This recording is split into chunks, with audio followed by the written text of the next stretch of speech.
Shannon.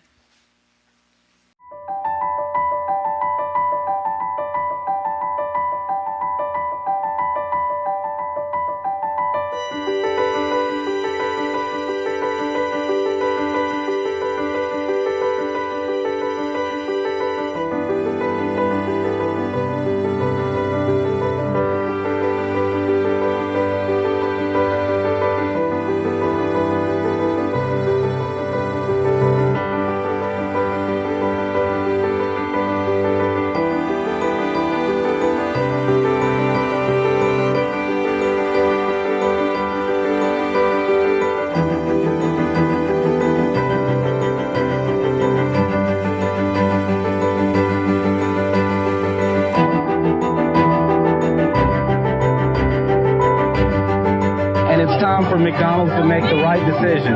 We know that this company spent $30 billion over the last 10 years buying back their own stock. So it's clearly they have enough money to pay us $15 an hour. Underpaid workers across the country have taken their fight directly to the presidential candidates to drive home that they are a voting bloc that cannot be ignored. $15 an hour is not the ceiling, it's the floor for all of America.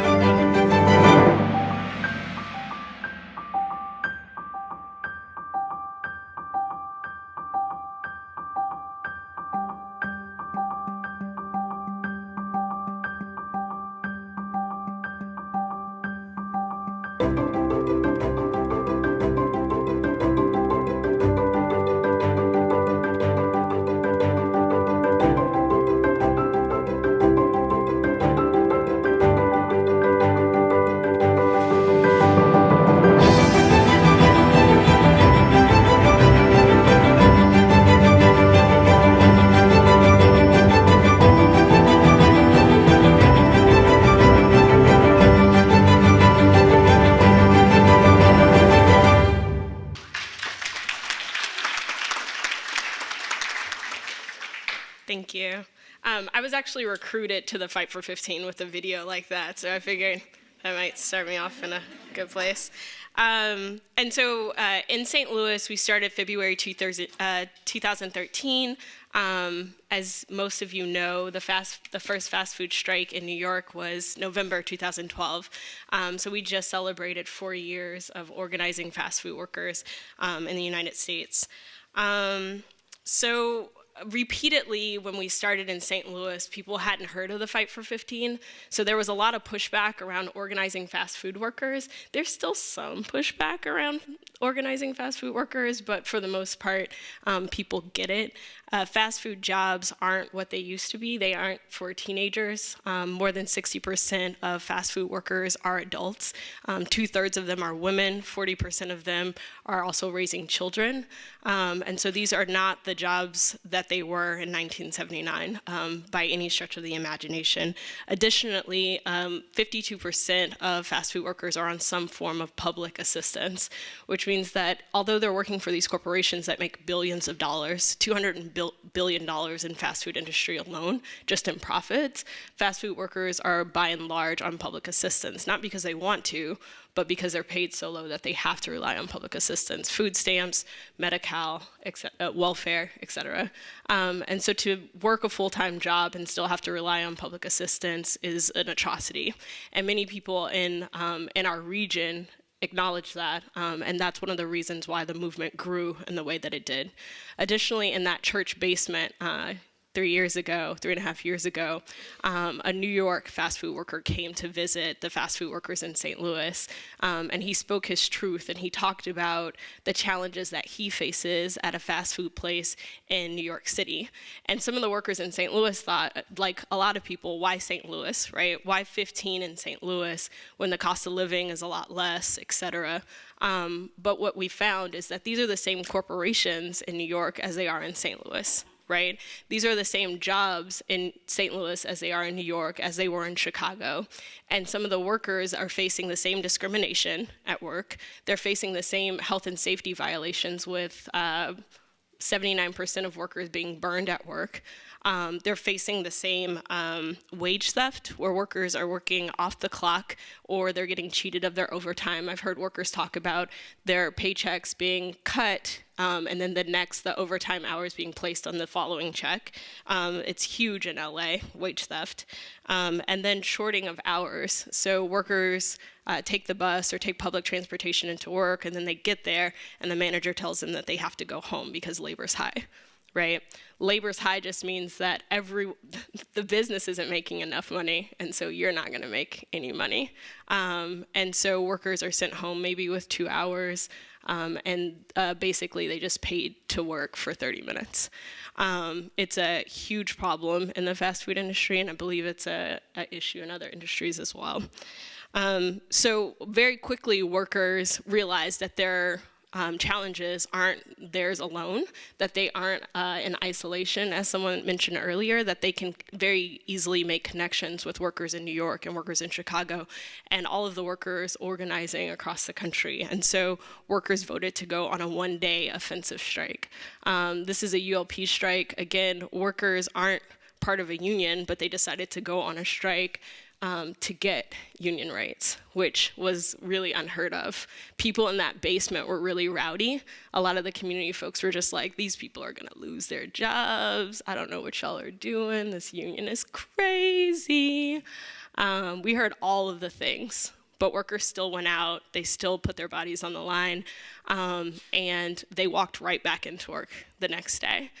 With the help of a lot of community organizations and other workers across the city of St. Louis and St. Louis County, workers walked right back into work, with the exception of one Popeyes worker. Popeyes chicken, anybody? Anybody? Okay, wrong crowd. So this Popeyes worker went back to work the next day. The general manager told him, "I'm sorry, son, but you no call, no showed. You can go home. Just pack it up." He called the Fight for 15, which is Show Me 15 in St. Louis. He called the Show Me 15. We showed up in about 50 deep, community organizations, elected officials, clergy. We all just showed up. We had a conversation with the manager. She was insistent that he was not going to get his job back. They called the owner. The owner came in, and the owner looked at the manager and said, "What are you doing? It's his legal right to go on strike." And then she looked at him and she said, "Boy, put your apron on and go clock in." And then she looked at us and she was like, "We're good." And that was it. It was terrific. It was an amazing day for the Fight for 15. And so we hear stories like that all over the country, right? Where community comes together and supports fast food workers in the most unlikely places. And so people are starting to learn and hear about the power of coming together for 15 and union rights. Again, typically these aren't workers who organize. However, all across the country, workers came together and were hearing about the Fight for 15 on social media and other places. And so, like, we went on strike in St. Louis, workers heard about it in Memphis on the radio, and then workers went outside of their store, literally outside of their store, closed the store down, wrote down on a cardboard box on strike. And this was 6 workers. There was no other union present. These workers are just, this is how this work spreads and the way that it does, and it's really powerful. Since then, that summer, we expanded to 100 cities across the country. The following May, we expanded around the globe with countries like Sweden, even though they have a union for McDonald's workers over there, coming in support of workers here in the United States because they recognize that we're stronger together. You all may have heard that phrase before. And so workers in all of these different cities and all of these different countries came together. They continued to grow, continued to build. And then we saw other sectors of workers coming together, right? Because what we found is 64 million workers in the country are paid less than $15 an hour. With 64 million workers in the country paid less than $15 an hour, there's a lot of people that want to fight for 15 in union rights. And so we continue to grow out our union in that way. In August, and I have to mention this even though I got 5 minutes, in August of 2014, Mike Brown was killed in Ferguson, Missouri, St. Louis County, and many of the workers that we organized at a McDonald's there in St. Louis came out And every single night we're on the front line with bullhorns organizing around police brutality in St. Louis County and St. Louis City. And so what we saw very quickly was a coming together of two movements, the Fight for 15 and Black Lives Matter, in a very organic way. And I also think that because of the moment that we're in, where 11 million workers and 11 million people are looking, living in fear and living in the shadows, and they have been for a very long time. It's an opportunity for us as the Fight for 15, along with immigration movements, to come together and continue that work. Reverend Barber said it really well, because, you know, it's Reverend Barber, and he's so eloquent. He said, "This movement has married righteous anger with committed courage to shine a light of hope in the darkness of injustice." Right? And we've talked a lot today about darkness, and we've talked a lot about fear. But one of the things that I find with the Fight for 15 is that there's a whole lot of hope that people have in order to keep going. Hope in an industry where people are told that they're disposable, that they're told that they could get another job or get an education or whatever. And workers have educations. 33% of fast food workers have some college. But that doesn't matter, because the truth is these corporations want to continue to pay people as little as possible for as long as possible, and that's why workers are coming together.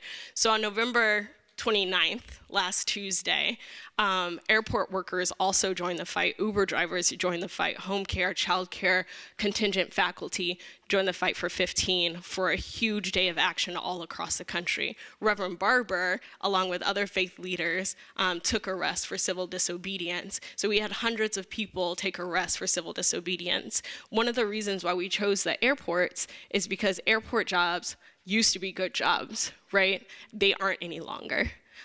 Like so many jobs in the United States, they don't have health care, they don't have benefits, they don't have pensions, right? And they're getting paid less than $15 an hour. So fast food workers having conversations with airport workers were like, wow, y'all are just like us, right?